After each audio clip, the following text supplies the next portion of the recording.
on a parlé tantôt de, je sais pas moi, on n'a pas dit, il y a Trombone Shorty, il y a Ben Harper, Men I Trust de Québec, Madeleine Peyroux, on peut dire qu'il y a un rapport au jazz avec sa voix de Billie Holiday, ou Ouais. Alison Russell, c'est plus Americana, afrodescendant, aussi qu'un peu et montréalais, bien sûr. Ou Mhm. encore Violent Femmes, évidemment, c'est un groupe mythique de mes jeunes années. Euh, ou Tommy Emmanuel, on peut dire que c'est quand même aussi euh, c'est du bluegrass supra virtuose là, avec du jazz. En tout cas, Exact. tu peux en nommer d'autres. Il y en a plein là. Ouais, ben, tu sais, ce qui est intéressant aussi, c'est qu'il y a des trucs, même dans la programmation intérieure, ça va tout le temps être un peu comme euh, jazz adjacent, un peu, tu vois. Fait que ça va tout le temps avoir un peu un lien. On essaie de le faire le plus possible, mais des fois, ça va arriver que, bah, il y a des trucs qui sont pas trop du jazz, comme tu dis. Au Jésus, il y a deux trucs intéressants qu'il y aura. Il y aura Kiefer et Elijah Fox sur deux soirs différents.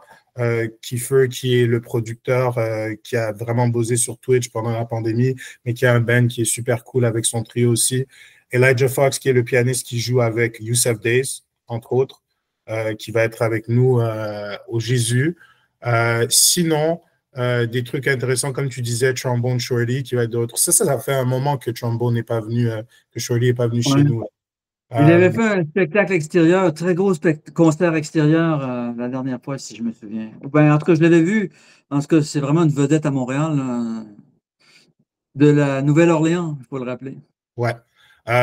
Mais sinon, cette année, un coup intéressant aussi qu'on a euh, qui est un peu hors du spectre du jazz traditionnel, c'est Clowncore, qui est le duo de Ah, Sam Gamble et Louis Cole, qui vont être là au MTLUS avec nous pour la première fois à Montréal, si je ne me trompe pas. Donc, ça déménage beaucoup. C'est presque plus proche du métal que du jazz, mais c'est comme un peu entre les deux là. Donc, ça va être intéressant à voir. ouais, c'est bien ça quand le jazz fait du métal comme Cameron Graves, là, comme par exemple, quand il joue du piano, c'est presque un trio métal. Mais c'est Ex- cool, cette avenue-là. Ça commence, il va y en avoir de plus en plus. Euh, OK. Puis il y a aussi des vedettes. On a parlé tantôt des vedettes en entrée de jeu, là.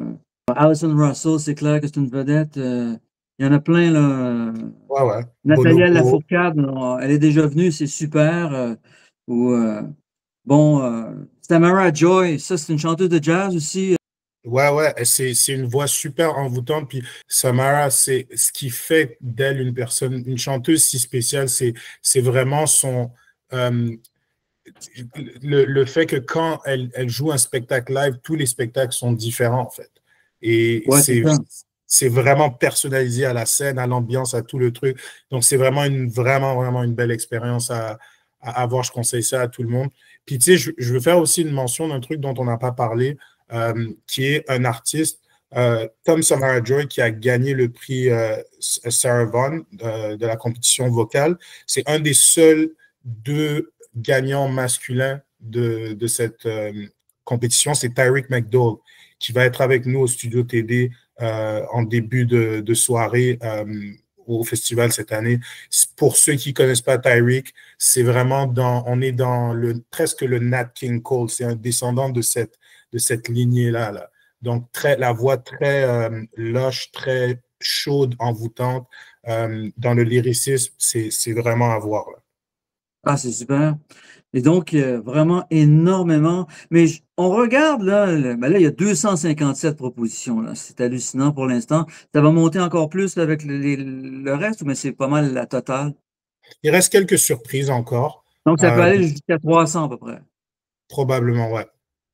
Alors, c'est ça il faut vraiment se préparer pour comprendre bien les choses, découvrir les pépites. Tu n'arrives pas là sur place, tu y vas par hasard. Bien sûr, ça peut marcher, mais aussi pour quand tu veux avoir vraiment un travail de prospection intéressant, il y a de quoi écouter beaucoup de musique avant que le festival se produise.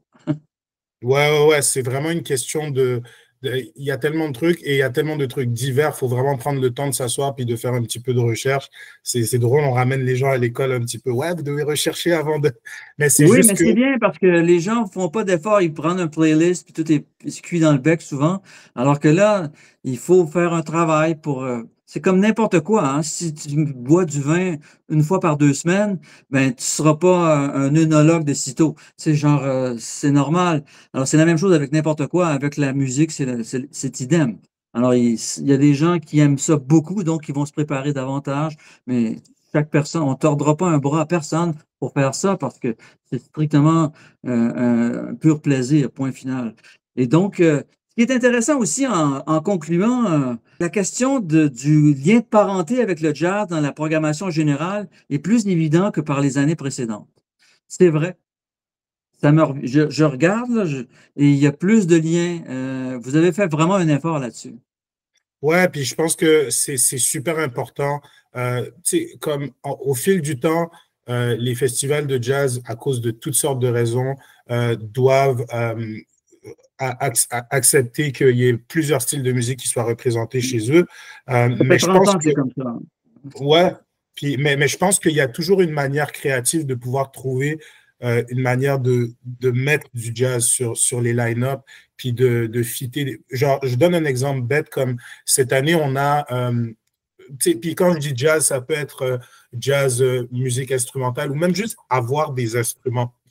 Ça sonne bête là, mais on a Naz qui est là cette année, qui va jouer à guichet fermé déjà, mais il va jouer avec un orchestre symphonique. Donc ça, c'est un contexte dans lequel on est fier de présenter un artiste comme ça parce que euh, au moins, quitte à que ce soit pas nécessairement du jazz, au moins ça expose les gens à être. Je pense qu'on est dans une ère où les gens sont de moins en moins habitués à voir des vrais instruments sur scène, surtout plus le temps avance. Puis je pense que c'est vraiment important de pousser ça, surtout sur nos scènes gratuites extérieures. Donc, c'est pour ça que, comme tu dis, il y a un effort qui doit être fait et qui a été fait cette année, surtout sur la programmation pour le jazz. Ouais. En terminant, Modibo, bon, tu fais équipe avec Mathieu Rousseau et avec Morin Oxemery, qui est un peu votre patron, c'est-à-dire le directeur de la programmation. Et il assume ces fonctions-là pour aussi les Franco. Euh, et donc, vous travaillez en équipe. Comment se répartit le travail et quelles sont les forces de chacun en terminant? Ben, en gros, on a tous des forces puis on a tous des faiblesses différentes. Donc, je Ouais. pense que la vision dans notre équipe, c'est de ramener tout à la table et d'avoir des discussions puis essayer de se challenger sur nos idées. Par exemple, des fois, moi, je vais arriver avec une idée puis je vais dire, moi, je pense que ça serait vraiment bon de présenter cet artiste jazz puis pour telle raison, pour telle raison. Puis c'est la responsabilité d'expliquer pourquoi et tout ça, ça relève de moi, en fait. Puis je pense que c'est un exercice intéressant parce que ça nous force à être intentionnel dans nos choix de programmation. Puis c'est ce qui fait que ça peut être compliqué des fois, mais ça donne un résultat comme on a sur cette programmation. Et on arrive tous, c'est vraiment en formule de tour de table. OK. Et tes collègues, eux, ils explorent quel territoire exactement? Les mêmes que le tien, puis d'autres peut-être? Je ne sais pas. Ouais, on a tous une connaissance de base sur la majorité des styles qu'on présente. C'est sûr que, par exemple, moi, je suis vraiment ancré dans la tradition du jazz parce que c'est de là que je viens. Donc, c'est sûr que je m'y connais moins bien en rock alternatif, par exemple. Mais il y a des gens dans l'équipe qui ont plus ce champ de connaissances-là, fait que ça permet, moi, de mon côté, d'en apprendre plus au fil du temps, mais aussi d'avoir des avis plus représentatifs de la communauté qui consomme ce genre de musique-là pour pouvoir mieux présenter ces styles-là. Puis ça en va de même pour le jazz. Par exemple, quand eux, ils ont des idées d'artistes jazz, ben moi, je regarde un peu les choses avec Morin, par exemple, qui s'y connaît très bien aussi. Donc, il y a un moyen de voir comment on peut présenter les trucs les plus pertinents sur notre festival. C'est ça. Alors, à partir du 26 juin, et ça se termine, quelle date exactement? Le 5 juillet. Alors, c'est une big ride de jazz. Et de toutes sortes de musique, mais avec des liens indirects ou directs, plus ou moins euh, évidents, mais avec un souci de le faire comme ça. Alors, Le prochain festival de jazz de Montréal, international bien sûr, aura lieu et on en a déjà découvert davantage avec Modibo Keita, qui est un des 3 programmateurs. Merci beaucoup, Modibo. Merci à toi, Alain.